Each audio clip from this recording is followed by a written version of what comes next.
Hello everyone, welcome back to your own show जिसका नाम है 10 मिनट्स कॉन्सेप्ट। और आज का हमारा कॉन्सेप्ट है अबाउट डेप्रिसिएशन। तो हमने शुरुआत करी थी हम एसेट से जानने की कि क्या क्या आखिर हमारे एसेट्स में क्लासिफिकेशन होते हैं। तो हमने देखा था कि जब एसेट्स का क्लासिफिकेशन किया था हमने वेरी फर्स्ट क्लास में, तो वहाँ हमने क्या देखा था, एसेट्स में हम इसको बाइफरगेट करते हैं दो चीज़ों में। एक तो होते हैं हमारे फिक्स्ड एसेट्स और एक होते हैं हमारे नॉन फिक्स्ड एसेट्स। ठीक है, और नॉन फिक्स एसेट्स में क्या होते हैं, जो हम एवरीडे हमारे एसेट्स यूज कर रहे हैं, जैसे कैश हुआ, डेटर्स हुए, हमारे स्टॉक्स हुए, वो सब कहाँ कवर होते हैं, हमारे नॉन फिक्स्ड एसेट्स में। बट जब हम बात करते हैं फिक्स एसेट्स तो ये फर्दर बाइफरगेट हो जाते हैं दो चीजों में, जो कि होते हैं तो टैंजिबल और एक होती है इंटैंजिबल एसेट्स। ठीक है, अब टैंजिबल एसेट्स क्या होते हैं, जिसको हम टच कर सकते हैं, जिसको हम देख सकते हैं। ठीक है, बट इनटैंजिबल एसेट्स क्या होती है, जिसको हम टच नहीं कर सकते। ठीक है, बस हमको उसका जो भी वैल्यू है, वो जो हमें सपोर्ट कर रही है बिजनेस चलाने में, बस उसका फायदा हमें मिलता रहता है। इनटैंजिबल एसेट्स में हमने क्या देखा था, जैसे होते हैं हमारे पेटेंट्स, ठीक है, या फिर हमारे हो जाते हैं कॉपीराइट्स। बट वहीं अगर मैं पूछूं आपसे कि क्या आपको पता है कि हमारे टैंजिबल एसेट्स में क्या कवर होते हैं, जिसको हम देख सकते हैं, जिसको हम टच कर सकते हैं, जैसे कि हमारी मशीन है ना, हम मशीन देख सकते हैं, हम उसे टच कर सकते हैं, हम उसे यूज कर रहे हैं। ठीक है, फिर होते हैं हमारे प्लांट्स, फिर होती है हमारी बिल्डिंग। ठीक है, तो जब हम ये जो टैंजिबल फिक्स एसेट्स है इन्हें यूज कर रहे हैं, सपोज हम लेते हैं अभी मशीन का ही बस एग्जांपल। ठीक है, मान लेते हैं कि हम ये मशीन लेके आए हैं एक 1 अप्रैल 2024 को, जिसकी वैल्यू थी ₹10 लाख। अब आपने इसको 10 साल बोला मैं इस मशीन को यूज करूंगा। ठीक है, तब 10 साल तक ये मशीन को आपने यूज किया और जैसे ही आपका 10 साल कंप्लीट हो गए और आ गया आपका फिर से 31 मार्च 2034, तो क्या हो जाएगा, यहाँ पे जब आप इसको बेचने जाएंगे तो वहां पे आपकी जो मशीन 10 साल पहले 10 लाख में खरीदी थी, आज उसकी वैल्यू हो सकती है केवल 50,000। तो देख रहे ये जो अमाउंट हमारा गिर रहा है बिकॉज ऑफ हम मशीन को यूज कर रहे हैं फॉर हमारी मैन्युफैक्चरिंग के लिए, फॉर हमारे प्रोडक्शन के लिए, उसके कारण हमारी जो मशीन है उसकी हालत गिरती जा रही है डे बाय डे, है ना। तो ये जो गिरावट होती है इसे कहा जाता है डेप्रिसिएशन, जो कि है हमारे आज के टॉपिक का आज का हमारा कॉन्सेप्ट डेप्रिसिएशन। बट अब जा बोलेंगे कि फिर क्या जो इंटैंजिबल एसेट्स है क्या इनमें कुछ नहीं होता है, इनमें भी होती है, पर उसको डेप्रिसिएशन नहीं बोला जाता है। जब इसकी वैल्यू गिरती है तो उसे बोला जाता है अमोर्टाइजेशन। ठीक है, और वही और वहीं जब आप बात करेंगे कि ठीक है हम मान लिए कि हाँ मशीन्स यूज हो गई, ठीक है, उसके बाद हमने पेटेंट्स यूज कर लिए, बट व्हाट इफ अगर कोई माइनिंग इंडस्ट्री है, ठीक है, सपोज ये मान लेते हैं ये हमारे माइनिंग वाली प्लेस है जहाँ पे हम एक्सट्रैक्ट करते हैं हमारे रिसोर्सेज। ठीक है, यहाँ से आपके रिसोर्सेज निकलते हैं, यहाँ से निकल के आप सब बेच रहे हैं। तो देख रहे हैं हमने ये लैंड में एक बहुत बड़ा होल कर दिया है, उससे जितने भी इंपॉर्टेंट रिसोर्सेज है हमने सब एक्सट्रैक्ट कर लिया है। तो जब आपने ये लैंड खरीदा होगा, जब ये पूरा फिल रहा होगा, तब तो इसको आपने बहुत करोड़ों में खरीदा होगा। बट जब आज इससे पूरे अपने नेचुरल रिसोर्सेज निकाल लिए हैं तो इसकी तो ऐसे कोई वैल्यू बची नहीं होगी। तो जो ये हम वैल्यू गिरने की बात करेंगे ऐसी माइनिंग इंडस्ट्रीज में, वहां पे बोला जाता है इस चीज को डिप्लीशन। ठीक है, डेप्रिसिएशन केवल टैंजिबल फिक्स्ड एसेट्स में लगते हैं, उसी का नाम बदल के इनटैंजिबल फिक्स्ड एसेट्स में हो जाता है अमोर्टाइजेशन। और वहीं अगर आपकी इंडस्ट्री है अब रिलेटेड टू माइनिंग, तो वहां पे डेप्रिसिएशन ना यूज करके यूज करते हैं आप वर्ड डिप्लीशन। ठीक है, चलिए अब आगे पढ़ना शुरू करते हैं और देखते हैं इसको फुल मीनिंग में कि depreciation means decline in the value of fixed assets due to use, हमने मशीन को यूज किया, या पैसेज ऑफ टाइम और एब्सोलेंस। ठीक है, आइए पढ़ते हैं इसके क्या क्या कॉजेज होते हैं। सबसे पहला wear and tear due to use और पैसेज ऑफ टाइम। ठीक है, हमने मशीन को यूज किया, अगर हम यूज नहीं कर रहे और साइड में पड़ी है हमारे फैक्ट्री में, तो भी उसकी वैल्यू कम हो जाएगी। ठीक है, या फिर एक्सपायरेशन ऑफ लीगल राइट्स। ठीक है, आपके जो भी उस पर लीगल राइट्स थे तब तक उसकी वैल्यू बहुत अच्छी थी, पर जैसे जैसे उस पर राइट्स आपके कम होने लग गए तो उसकी वैल्यू भी डिग्रेड होने लग गई। ठीक है, फिर आता है एब्सोलेंस।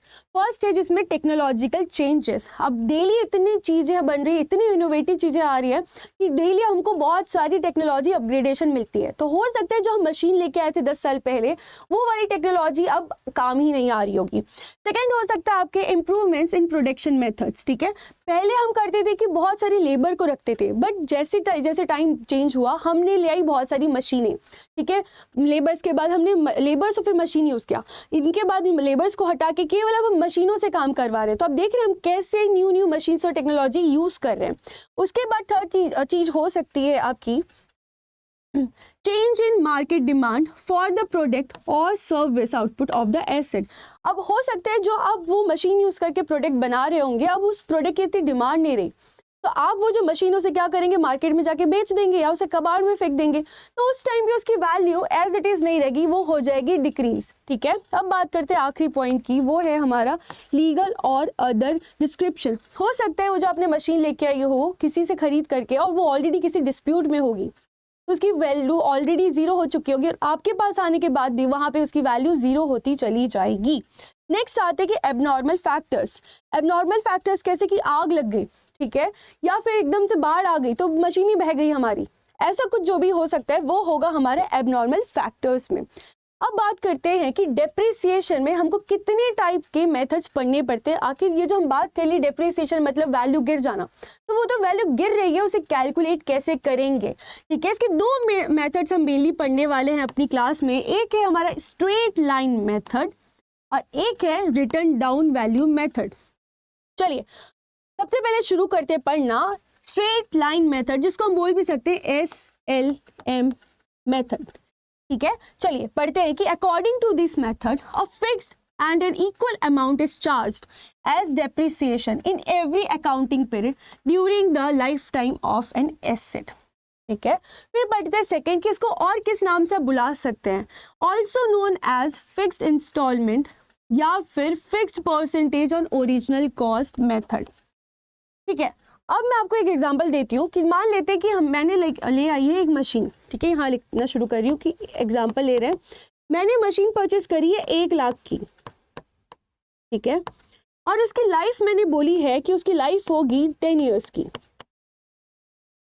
तो यहाँ जो आप ये देख रहे हैं ये पिंक बॉक्स में, तो यहाँ से तो आप कैलकुलेट कर लेंगे, बट आप अपनी बुक्स में कैसे दिखाएंगे अब मैं वो भी आपको साथ में बताऊंगी। ठीक है, मान लेते कि ये हमारा एक बैलेंस शीट बन रहा है 1 साल खत्म होने का, और ये साल हम मान लेते हैं एंड हो रहा है हमारा 31 मार्च 2024। ठीक है, और हमने मशीन लेके आई थी 1 मार्च 2023। अब आप देख रहे हैं हमने मशीन साल भर यूज करी है और उस पर हमने किया होगा प्रोडक्शन, तो उस पर कुछ तो वैल्यू डिक्रीज होनी चाहिए, बिकॉज हमने यहाँ पे ही पढ़ा था सबसे पहली लाइन कि decrease due to use of an asset. ठीक है, जो हम वो फिक्स एसेट को यूज कर रहे हैं उसके कारण उसकी जो वैल्यू गिर रही है उसे कहा जाता है डेप्रिसिएशन। तो आइए फिर बात कर लेते हैं कि आखिर वो डेप्रिसिएशन अमाउंट कैसे कैलकुलेट होगा। तो यहाँ देखिए कि depreciation equal to cost of asset, हमने जितने में गुड्स को लेके आए हैं, जो एसेट लेके आए वो, माइनस 10 साल बाद अगर आपको लगता है कि कुछ अमाउंट में वो बिक सकती है तो वो अमाउंट इससे हम माइनस कर देंगे, minus estimated net residual value. ठीक है, divided by estimated useful life of the asset. हमने मान लिया कि उसकी लाइफ कितनी है 10 साल तक हम वो मशीन से प्रोडक्शन करते जाएंगे, तो हर साल हम उसको जब यूज कर रहे हैं तो उसकी वैल्यू गिराएंगे, तो कैलकुलेट कैसे हो जाएगी, वो कैलकुलेट होगी 1 लाख डिवाइडेड बाय 10 ईयर्स, जिसमें हर साल आपको उस मशीन की वैल्यू गिरानी पड़ेगी ₹10,000। और जब आपने साल में अपना बैलेंस शीट बनाया होगा वहां पे जब आप मशीन शो करेंगे तो वहां पे आप 1 लाख माइनस 10,000 करेंगे, तो अब आपकी जो मशीन की वैल्यू है वो हो जाएगी केवल 90,000 की। ठीक है, फिर जब आपका दूसरा साल शुरू हुआ 1 अप्रैल 2024 से लेके 31 मार्च 2025, फिर जब आप ये ईयर एंड में आएंगे और जब बैलेंस शीट बनाएंगे ना, तो यहाँ पे जब आप एसेट शो करेंगे तो आपकी अब एसेट की वैल्यू कितनी बच गई थी 90,000। ठीक है, और इसमें जो अमाउंट चार्ज होगा डेप्रिसिएशन का वो होगा केवल और केवल 10,000। ठीक है। हर साल जब आप ये अपनी बैलेंस शीट बनाना शुरू करेंगे तो आपको ये जो फिक्स्ड अमाउंट दिख रहा है 10,000 का, बस वही चार्ज करते जाना है। ठीक है, जो आपने कैलकुलेट किया था सबसे पहले साल पे जब आपने मशीन खरीदी थी। तो ये होता है हमारा स्ट्रेट लाइन मेथड, जो कि होता है SLM मेथड। अब बात करते हैं कि रिटर्न डाउन वैल्यू मेथड, जो सेकेंड मेथड हमने देखा था वो क्या होते हैं। इसको हम बोल भी देते हैं WDV मेथड। चलिए पढ़ना शुरू करते हैं कि under this method depreciation is charged on the book value of the asset. ठीक है, since book value keeps on reducing by annual charge of depreciation, it is also known as reducing balance method। ठीक है, यहाँ पे जो हम वो depreciation का अमाउंट निकालने वाले हैं वो हम किस पे निकालेंगे, जो हमारी बुक में मशीन की वैल्यू दिख रही है। ठीक है, बट जब हम यहाँ बात कर रहे थे SLM में, तो यहाँ पे जो हमने सबसे पहले साल पे जो हमने चार्ज किया था डेप्रिसिएशन 10,000 का, केवल वही अमाउंट हम हर साल माइनस करेंगे, हम बुक वैल्यू मशीन की नहीं देखेंगे। ठीक है, हमने जो प्राइस पे चार्ज किया होगा डेप्रिसिएशन उसी को हर साल हम कैलकुलेट करते जाएंगे। ठीक है, फिर पढ़ते हैं आगे कि this method involves the application of a predetermined proportion या percentage of the book value of the assets at the beginning of every accounting year period. ठीक है, so as to calculate the amount of depreciation। यहाँ पे आपने बोल दिया कि हम जो बुक वैल्यू है उससे अपना डेप्रिसिएशन माइनस करेंगे। तो वो डेप्रिसिएशन अमाउंट हम कितना माइनस करेंगे वो हम पहले से प्रोपोर्शन या परसेंटेज अकाउंटिंग ईयर चालू होने के पहले ही बता देंगे। ठीक है, फिर उसके बाद पढ़ते हैं कि जो अमाउंट है of depreciation reduces every year after year, हर साल वो गिरते ही जाएगा, बिकॉज हम किस पे कैलकुलेट करेंगे, बुक वैल्यू पे। चलिए एग्जांपल लेते हैं, वही लेते हैं कि हमने मशीन ली है 1 लाख की। ठीक है, अरे आपको इसके बाद एग्जाम्पल भी दिया होगा मैंने, रुकिए चलिए हम आगे बढ़ते हैं और देखते हैं ये एग्जाम्पल। ठीक है, फॉर एग्जाम्पल ये ओरिजिनल कॉस्ट हमने लेके आई थी एसेट की 2 लाख की। ठीक है, एंड उस पर हमने डेप्रिसिएशन पहले ही सोच लिया था साल शुरू होने की, हम लगाएंगे 10% पर एनम। कौन से मेथड से, WDV मेथड से। तो आइए अब कैलकुलेट करते हैं कि कितना उसका डेप्रिसिएशन हम चार्ज करेंगे।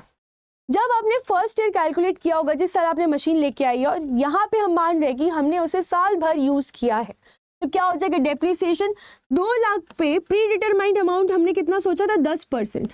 तो 2 लाख का 10% कितना होता है, 20,000। तो जब आपकी यहाँ पे बैलेंस शीट बनेगी फर्स्ट ईयर की और यहाँ पे आप दिखाएंगे मशीन, तो उसकी वैल्यू पता है कितनी हो जाएगी, कितने हमने बोले थे, कितने में लेके आए, 2 लाख पे, और हमने 10% निकाला था उस 2 लाख पे कि उसका डेप्रिसिएशन अमाउंट है, जो कि है हमारा 20,000। तो यहाँ पे आपकी जो वो है एसेट, वो शो होगी 1,80,000 पे, और ये हो जाएगी अगले साल की बुक वैल्यू। ठीक है, जिस पे कैलकुलेट होगी फिर नेक्स्ट ईयर सेकेंड ईयर पे डेप्रिसिएशन। फिर यहाँ पे मशीन आएगी और इस बार जो हमारा प्री डिटरमाइंड रेट है डेप्रिसिएशन का, वो कैलकुलेट होगा 10% हमारे 1,80,000 पे। देखिए फिर जब सेकेंड ईयर आएगा 1,80,000 आप 10% निकालेंगे, जो हो जाएगा 18,000। ठीक है, फिर उसके बाद इसको 18,000 आप माइनस करेंगे, फिर जो वैल्यू आ जाएगी, कितनी वैल्यू आ जाएगी, 1,62,000 की। ठीक है, यहाँ पे आ जाएगी आपकी 1,62,000 की।